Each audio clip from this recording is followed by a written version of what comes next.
On Saturday, November 19th, 1988, Michaela Garecht and her friend, Katrina Rodriguez, left home at 10 a.m. and rode their scooters to the Rainbow Market, 2 blocks away, to purchase food and sodas.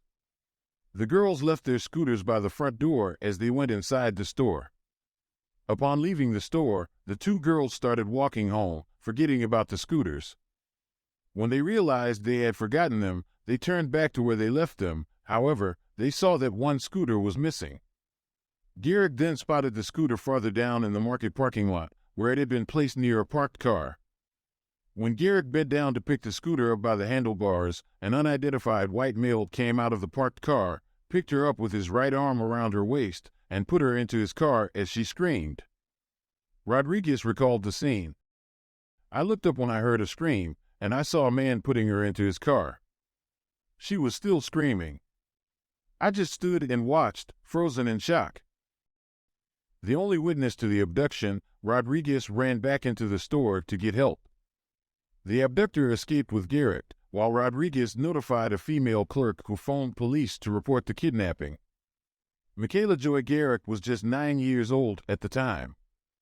Garecht was wearing a t-shirt with the word Metro on the front, rolled-up denim jeans, black Mary Jane shoes, and pearl-colored feather-shaped earrings. In the 911 transcript, the female store clerk who phoned police on behalf of Rodriguez described the man who allegedly abducted her as hippie-like in appearance. However, it was subsequently revealed that the clerk had offered an incorrect description of the man and had inadvertently mistaken him for someone else she had seen driving in the parking lot. The clerk described a man in his 30s with a mustache, driving a burgundy-colored car, a false description which was erroneously distributed in the media for nearly 2 days following Garecht's abduction. Journalist Dennis Oliver commented, "For 2 days, the Hayward Police Department allowed media to publish false descriptions of the suspect. The first opportunity and best opportunity to rescue this girl was immediately after it happened, and for 2 days they were looking for the wrong person. The dispatcher took information from the wrong person, and from there on out communication was just not handled correctly in the crucial first 24 to 48 hours. Rodriguez, the sole witness to the abduction, described Garecht's captor as a white male in his 20s. The most distinguishing characteristic was that he seemed to have severe acne or pockmarks on his face. He had shoulder-length, dirty blonde hair. He was around 6 feet in height and had a slender build. The witness described him as having fox-like, blue eyes and wearing a white t-shirt. According to Garecht's friend, the abductor drove a large, older model, American-made sedan. It was possibly a 4-door vehicle and was either cream or tannish gold in color. The car may have had cement splatters on the sides and lights set into the rear bumper. The front bumper was battered, the vehicle appeared run down, it may have previously been in an accident. The car was last seen speeding south on Mission Boulevard toward nearby Union City, California, with Garecht inside. Sketches of Garecht's abductor were distributed along with missing person flyers throughout the San Francisco Bay Area within 24 hours of her disappearance, but search efforts proved fruitless.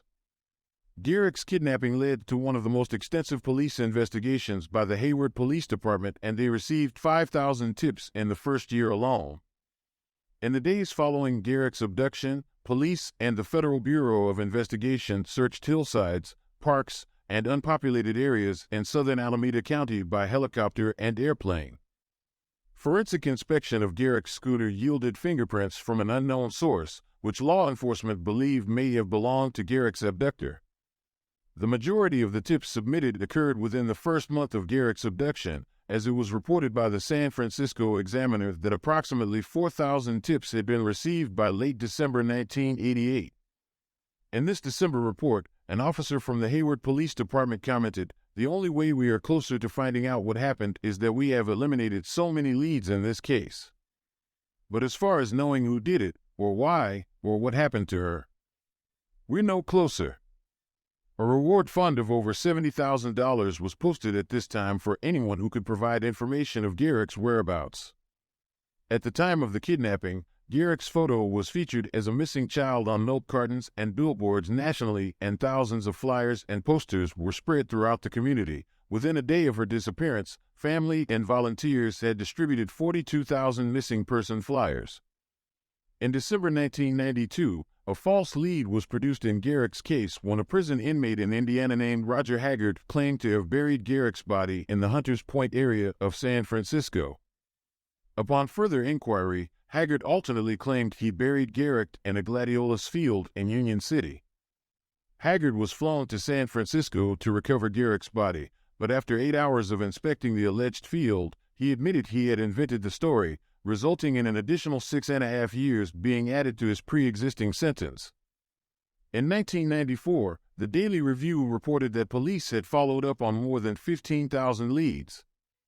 More than 3 decades later, the investigation at the Hayward police station continued. Chief Investigator Inspector Robert Lampkin declared, "We'll go anywhere, any corner of the earth to try to bring Michaela home." Garecht's kidnapping was a high-profile missing child case and received national media attention. Her case was the first missing child case to be featured on America's Most Wanted in 1988. After the 2009 release of J.C. Dugard, who had been kidnapped in Myers, California, and held captive by Philip and Nancy Garrido for nearly 2 decades, renewed interest was brought on Garecht's case, and Garrido was interviewed regarding Garecht's abduction. In 2012, Wesley Sherman Teen, a convicted serial killer who committed various murders with his accomplice, Loren Herzog, known collectively as the Speed Freak Killers, brought to the attention of law enforcement that the original sketches of Garecht's abductor bore striking similarities to Herzog, who had committed suicide while on parole from prison in January 2012. While bone fragments discovered in one of Herzog and Sherman Teen's disposal sites was thought to belong to Garecht, DNA profiling completed in late 2012 proved they were not hers. 32 years after the abduction of Michaela, David Emery Mish was charged with her abduction and murder.